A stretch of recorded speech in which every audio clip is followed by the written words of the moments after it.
இங்க வந்து தென்னிந்திய பஞ்சாலைகள் சங்கம் அதாவது சைமா அரங்கத்தில் இருக்கிறோம். இன்று திரு doctor KV Srinivasan managing director premier mills அவர்கள் ITMF international textile manufacturing federation textile ஜவுளித்துறையில் உலக அளவில் ஹையஸ்ட் லெவலில் இருக்கக்கூடிய சங்கத்தின் பிரசிடென்டாக அண்மையில் நியமிக்கப்பட்டுள்ளார், தேர்ந்தெடுக்கப்பட்டுள்ளார். இந்தியாவிலிருந்து ITMF-இன் 119 வருட காலத்தில் 4வது பிரசிடென்டாகவும் தென்னிந்தியாவிலிருந்து முதல் பிரசிடென்டாகவும் அவர் பதவி எடுத்திருப்பது நம் அனைவருக்கும் ரொம்ப மிக்க பெருமை கொடுக்கக்கூடிய ஒரு விஷயமாகும். அதை நாம் உங்களுடன் பகிர்ந்து கொள்ளவே இங்கு வந்திருக்கிறோம். இப்பொழுது திரு கேவி ஸ்ரீனிவாசன் ஐயா அவர்களை பேசுமாறு அழைக்கிறேன்.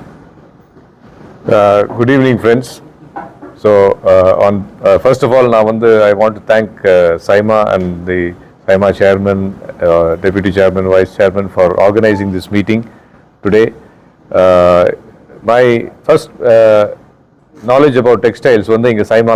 I became a committee member about 32 years ago, and in the organization we learned a lot about the textile industry, how textile organizations work, how the industry is run.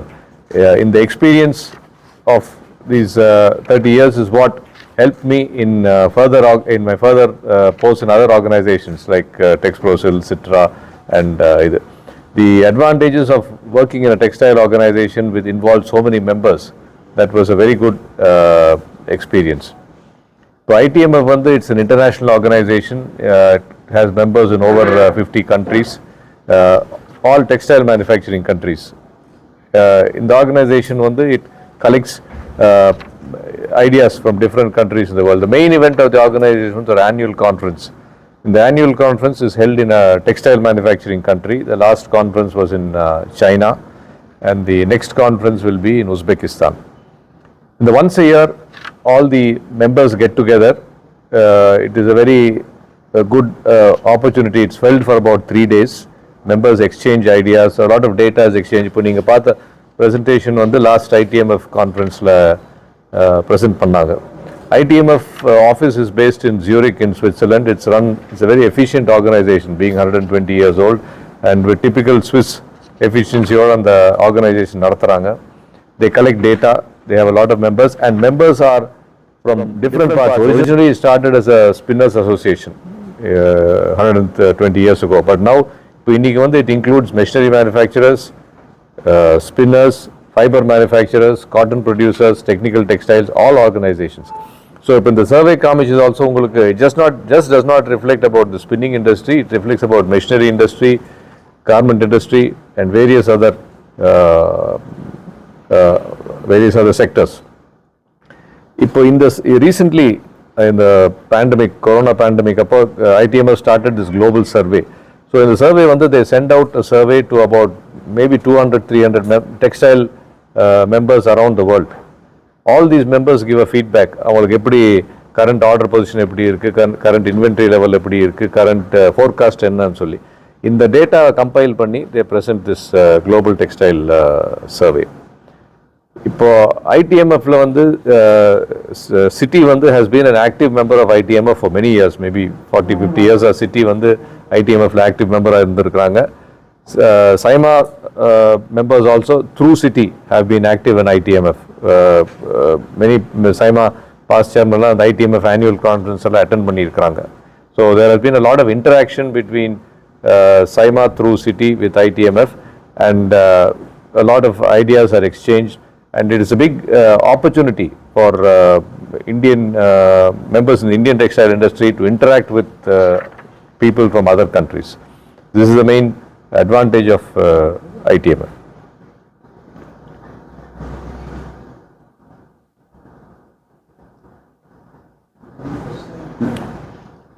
எல்லா வட மாநிலங்களை சேர்ந்தவங்க. சவுத் இந்தியாவிலிருந்து முதலாக doctor KV Srinivasan வந்திருக்கிறார்.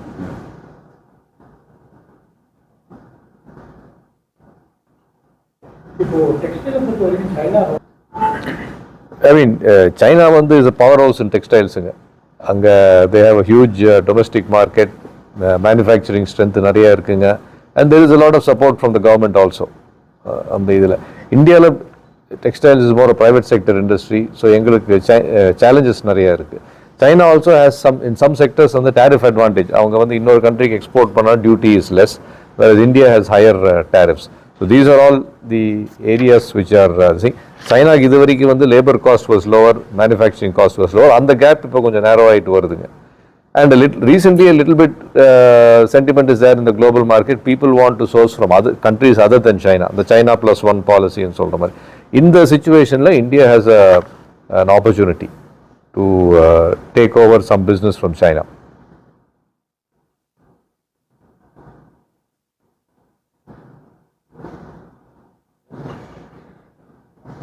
So the international textile manufacturing practices எல்லா கண்ட்ரியுமான ரெப்ரசன்டேஷனாக இருக்கும்.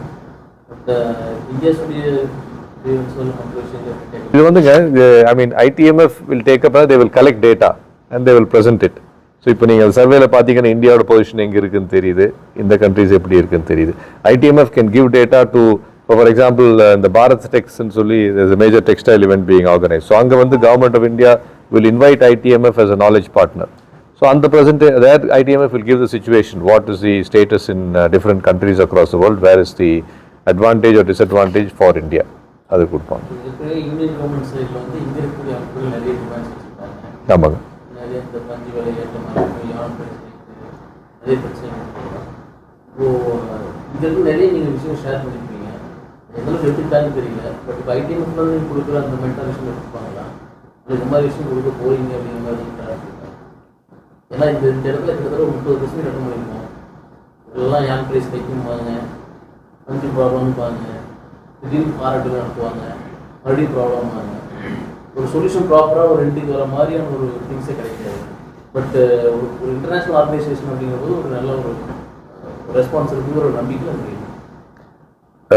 அது நீங்கள் சொல்கிறது ரைட் தான், that's a very valid point. But textile is a very cyclic industry. Just like any other commodity, lot of ups and downs இருக்குது. Not only in India and almost all other countries. So இது வந்து by experience is what we have to learn. இப்போ இன்னைக்கு இருக்கிற situation வந்து very prolonged recession. இப்போ அங்கே சொன்ன மாதிரி the main reason is drop in demand. Demand is the main reason. Second வந்து inflation and third வந்து political situation. Demand somewhere after pandemic or 1 year there was a very strong textile demand. After that it has slowed down.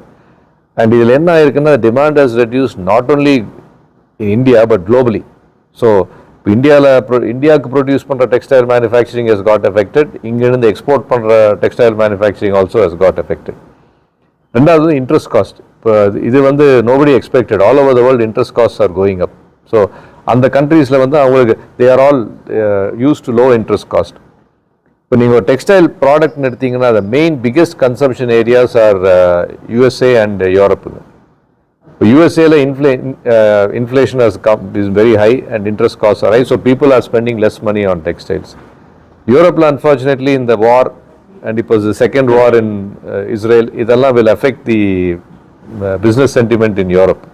So இந்த ரெண்டு இது prolonged ஆனதுனால affect ஆயிருக்கு. Also in India, surprisingly textile demand is longer. Even I think in the festival season also the textiles retail sales were not encouraging compared to other products. So all this put together is affecting the state of the industry. Yes, அதனால அந்த சர்வேல காமிச்சாங்க இல்லீங்களா, almost all other countries are facing. இருக்குங்க. I mean different exactly ditto ன்னு சொல்ல முடியாது. Situation varies from time to time, place to place. So the intensity can vary. Of course, India, we also have a domestic market which is kind of supporting, but globally the demand is very poor. Adanala da we are also in the same situation as the rest of the world. Organization with diplomatic policy, but international organization. நீங்க ஈஸியா சொல்லலாம் sir, அதனால வெளிப்படையா எதிர்பார்க்குறோம். இல்லைங்க, ஒரு deputy சேர் சொன்ன மாதிரி இந்தியாவுக்கு ஒரு அட்வான்டேஜ் இருக்குங்க. We have a huge captive domestic market like China. These two countries have a huge advantage. இப்போ நீங்கள் for example neighbouring country Pakistan எடுத்துட்டீங்கன்னா they are dependent mainly on exports. Bangladesh also is dependent mainly on exports. So இந்த கண்ட்ரீஸுக்கு வந்து ஒரு global recession வந்தால் they are hit more badly. India always had the cushion of a domestic market, but unfortunately in the period, domestic market also is going through a recession.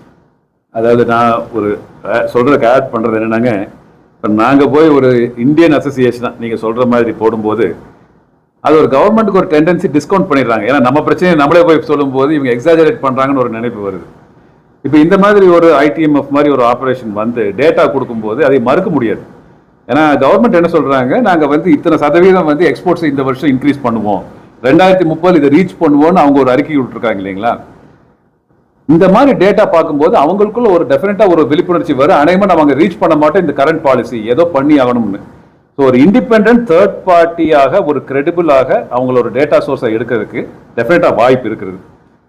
ஏன்னா என்னதான் நம்ம போய் சொன்னாலும் இல்லை யூஆர் வெஸ்டட் இன்ட்ரெஸ்ட், அதனால் உங்களை கொஞ்சம் டிஸ்கவுண்ட் பண்ணுவோம்னு நினைக்கிறத ஒரு டெஃபினட்டாக ஒரு தேர்ட் பார்ட்டி இன்டர்நேஷனல் ஆர்கனைசேஷன் வரும்போது அந்த கிரெடிபிலிட்டி இருக்கும். அதில் எந்த டவுட்டு கிடையாது.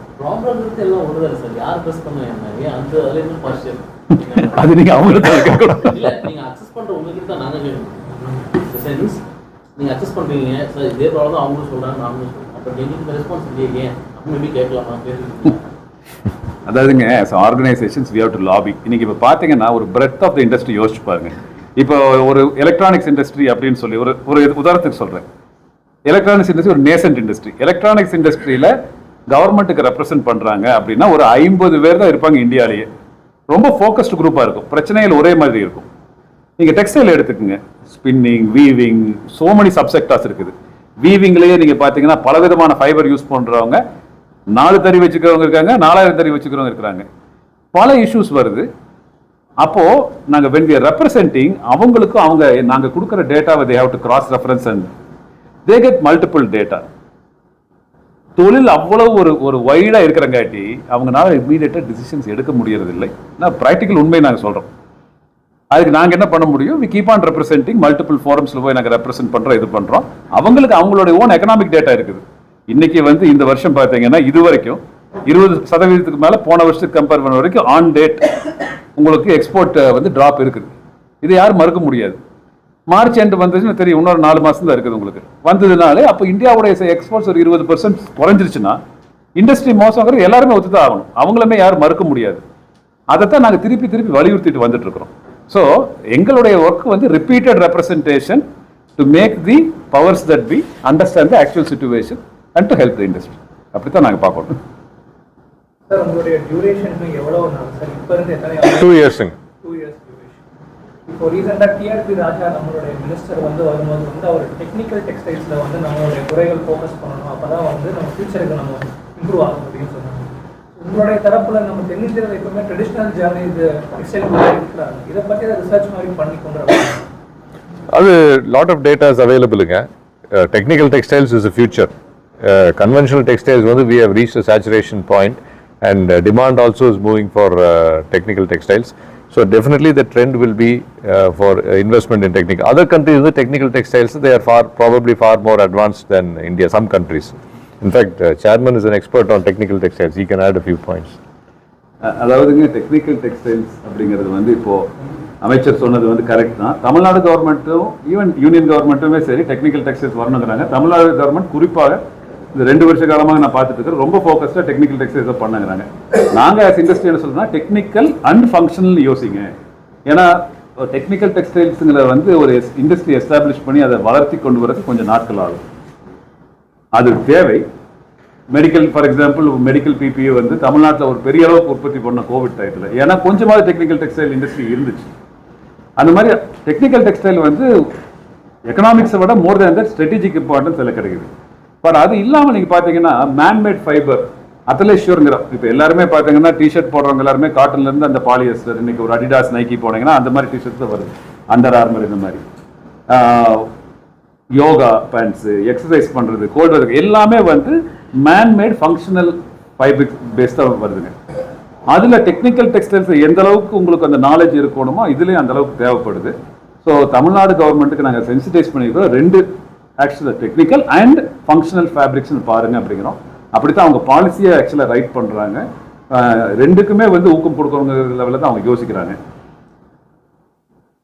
இந்த ஒரு சூழ்நிலையில் எப்பவுமே வந்து எல்லாம் நல்லா போயிட்டு இருக்கும்போது நிறைய பேர் வந்து புதுசாக போகிறது டைவர்ஸ் பண்ணி யோசிக்க மாட்டாங்க. இதுதான் டெண்டன்சி. பட் இந்த ஒரு 12 மாசத்துல பார்த்தீங்கன்னா திருப்பூர் கிளஸ்டர் ஆகட்டும், கரூர் கிளஸ்டர் ஆகட்டும், பல இடத்துல அப்போ ஒரு சேஞ்ச் வரணும் அப்படிங்கிற ஒரு விழிப்புணர்வு மனசுல வந்திருக்குது. நாளடைவில் டெஃபினட்டா அந்த இன்வெஸ்ட்மெண்ட் இன் தோஸ் செக்டர்ஸ் ஜாஸ்தி தான் ஆக போகுது.